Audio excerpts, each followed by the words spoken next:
முன்கிரூன். உலகத்தில் யாராவது சல்லாசலம் இன்கார் செய்கிறாங்கன்னா வேற காரணமே இல்லை, சல்லாசலம் விளங்கலைன்னு அர்த்தம், வேற ஒன்றும் இல்லை.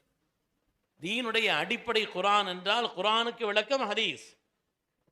ஹதீஸை விளங்காமல் குரானுக்கு நம்ம விளக்கம் செய்ய முடியாது. நமது உயிரினுடைய மேலான கண்மணி முஹம்மது ரசூலுல்லாஹ் சொன்னாங்க, என்னுடைய உயிர் எந்த ரப்ப இடத்தில் இருக்கிறது அவன் மீது சத்தியம் விட்டு சொல்கிறேன், மா யஹ்ருஜ் மின்ஹு இல்லல் ஹக், சத்தியத்தை தவிர எதுவும் என் வாயிலிருந்து வராதுன்னு சொன்னான். அம்லம் யாரிஃபு ரசூலஹும் ஃபஹும் லஹு முன்கிரூன். உலகத்தில் யாராவது சல்லாசலம் இன்கார் செய்கிறாங்கன்னா வேற காரணமே இல்லை, சல்லாசலம் விளங்கலைன்னு அர்த்தம், வேற ஒன்றும் இல்லை. அல்லாஹ் கேட்கிறான், அம்லம் யாரிஃபு ரசூலஹும், உங்களுடைய ரசூலை விளங்க வேண்டாமா? விளங்காத காரணத்தினால்தான் நிறைய பேர் துன்யாவில் இன்கார் செய்துட்டு அலைகிறாங்கிறான்.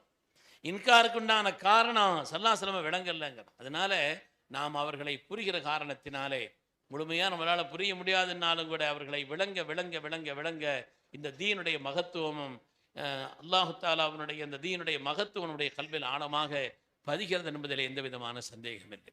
கண்ணிமிக்கவர்களே, அதனால இந்த ஹதீஸுகளை பாதுகாக்கும் ஒரு மகத்தான லட்சக்கணக்கான பெருமக்களுடைய இந்த வரலாற்றை கொண்ட இந்த சனதுகள், அதை தொகுத்த பெருமக்களுடைய வரலாறுகள், யாராவது சல்லாம் தொடர்பாக ஒரு சின்ன செய்தியை சொன்னாலும் கூட அவங்களுடைய பெயர்களும் பாதுகாக்கப்படக்கூடிய, வரலாறும் பாதுகாக்கப்படக்கூடிய உன்னதமான ஒரு நிலையை கொண்டது தான் இந்த சனது என்பதிலே எந்த விதமான சந்தேகம் இல்லை. சங்கைக்குரியவர்களே, ஹதீஸுகள் என்பதும் சாதாரணமான ஒரு விஷயமா? அது தீனுடைய அடிப்படை குரான் என்றால் குரானுக்கு விளக்கம் ஹதீஸ்.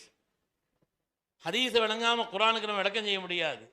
அந்த ஹதீஸுகளை நாம் விளங்காமல் எந்த விஷயம், தீனுடைய அசாஸ் என்பது ஹதீஸுகள் தான்.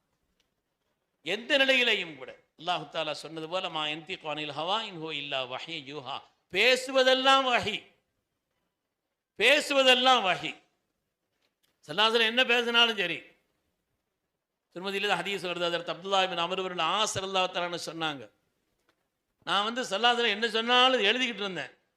குன்து அக்துபு குல்ல ஷைஇன் சமிஅத்துஹு மின் ரசூலில்லாஹி ஸல்லல்லாஹு அலைஹி வஸல்லம். ஸல்லல்லாஹு என்ன சொன்னாலும் அவங்க கூடயே நடந்து அவங்க சொன்னது பூரா எழுதி வச்சுக்கிட்டே இருந்தேன்.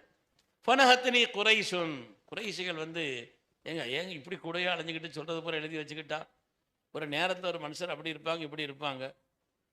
தக்கல்லமு ஃபில் கலபி வர்ரில்லா, ஏதாவது கோபத்தில் ஏதாவது வார்த்தை சொல்லிடலாம், கொஞ்சம் பொருத்தத்தில் ஏதாவது கொஞ்சம் வார்த்தை மிகையாக சொல்லிடலாம், எல்லாத்தையும் எழுதி வச்சுட்டா இருப்பாங்க அப்படின்னு என்ன தடுத்தார்கள். ஃபனஹத்னி குரைஷுன், நான் வேண்டாம்னு சொன்னாங்க.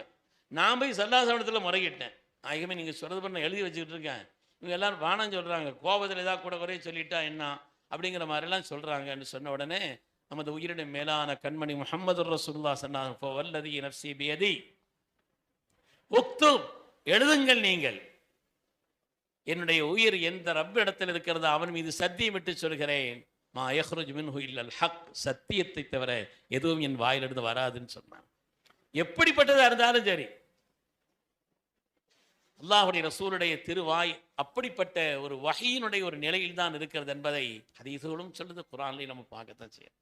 உண்மையானவர்களே, அதனால ஹதீஸுகளுடைய கணம் சாதாரணமான ஒன்றல்ல, சாதாரணமானதல்ல. இப்போ ஸல்லல்லாஹு அலைஹி வஸல்லம் என்பால் அவங்களுடைய சொல்லால் மின் கௌலின் அவ் ஃபிஅலின் அவ் தக்ரீரின் எதுவெல்லாம் இதான் அவங்களோட சேர்க்கப்படுது, அது போல ஹதீஸ் நம்ம சொல்கிறோம். அவர்களோடு சேர்க்கப்படுகிறது என்று சொன்னால் நம்ம சில பேர் நினச்சிக்கிட்டு இருக்கிறாங்க அவங்க முன்னிலையில் எது நடந்ததோ, முன்னிலையில் நடந்ததுன்னா சொல்லாத முன்னால் நடந்தது மட்டுமில்லை, அவங்க ஹயாத்தா இருக்கிற காலத்தில் எங்கேயோ ஒரு இடத்தில் நடந்த ஒரு சம்பவமும் கூட தக்ரீர்னு எழுதுறாங்க. அதுவும் தக்ரீர் தான். ஸல்லல்லாஹு தக்ரீர்னா, எங்களிடத்தில் ஸல்லல்லாஹு அலைஹி வஸல்லம் இருக்கும் பொழுது நாங்கள் இப்படி செய்தோம், இதை செய்யாமல் இருந்தோம், அல்லது சில பேர் அதை செய்யக்கூடாதுன்னு நினைக்கிற சில காரியத்தை நாங்கள் செய்தோம், ஸல்லல்லாஹு இருந்தாங்க, அவங்க நேரடியாக பார்த்துட்டு இருக்கல, ஆனாலும் கூட தக்ரீர் என்று பெருமக்கள் சொல்கிறார் அல்லவா. உதாரணமாக பத்ருடைய யுத்தத்தில் கைதிகளாக சில பேர் பிடிபட்டாங்க. அது ஹஜ்ரத் அப்பாஸ் ரலியல்லாஹு அவங்களும் ஒரு ஆள். கைதிகள் விடுவிக்கப்படணுமான அதுக்குண்டான பிணை தொகையை கொடுத்துட்டு தான் கூட்டு போகணுன்ட்டாங்க. அல்லது 10 பேருக்கு படித்து கொடுக்கணும், அது பிணை தொகையை கொடுக்கணும். அப்பாஸ் ரலியல்லாஹு அவங்கள்ட்ட இருந்து பிணை தொகை வாங்குன்ட்டாங்க ஸல்லல்லாஹு அலைஹி வஸல்லம். அவங்கள்ட்ட மாத்திரமல்ல, அவங்களுடைய சகோதரருடைய பிள்ளைங்க நௌஃபல் அக்கீல் 2 பேர் இருக்கிறாங்க, அவங்களும் சேர்த்து அவங்கள்ட்ட துட்டை வாங்கன்னாங்க. அவங்க 2 பேருக்கு சேர்த்து அவங்கள்ட்ட பணத்தை வாங்குங்க. அப்போ நாங்கள் நானே துட்டு கொடுக்குற வழி இல்லாமல் உட்காந்துருக்கிறேன், அந்த 2 பேருக்கு சேர்த்து எங்கிட்ட நீங்கள் மொய் எழுதுனா என்ன அர்த்தம், நான் எப்படி அதை கொடுக்க முடியும் அப்படிங்கிற மாதிரி சொன்னாங்க. ஸல்லல்லாஹு உடனே அந்த நேரத்தில் சொன்னாங்களாம், நீங்கள் பத்ர் யுத்தத்துக்கு போகிற நேரத்தில் உங்களுடைய அருமை துணைவியார் என்னுடைய தாய் அன்னை உம்முல் ஃபதல் இடத்தில் சொன்னீர்களே, யுத்தத்துக்கு போனோம், அப்படி நடக்கலாம் இப்படி நடக்கலாம், அதனால் எல்லா விஷயத்தையும் கூட சொல்லிடுறேன். பண நோட்டு செல்லாதுன்ன உடனே சில பேர் எல்லா ரகசியத்தையும் சொன்ன மாதிரி இப்போ நான் சில விஷயத்த சொல்லிடுறேன்.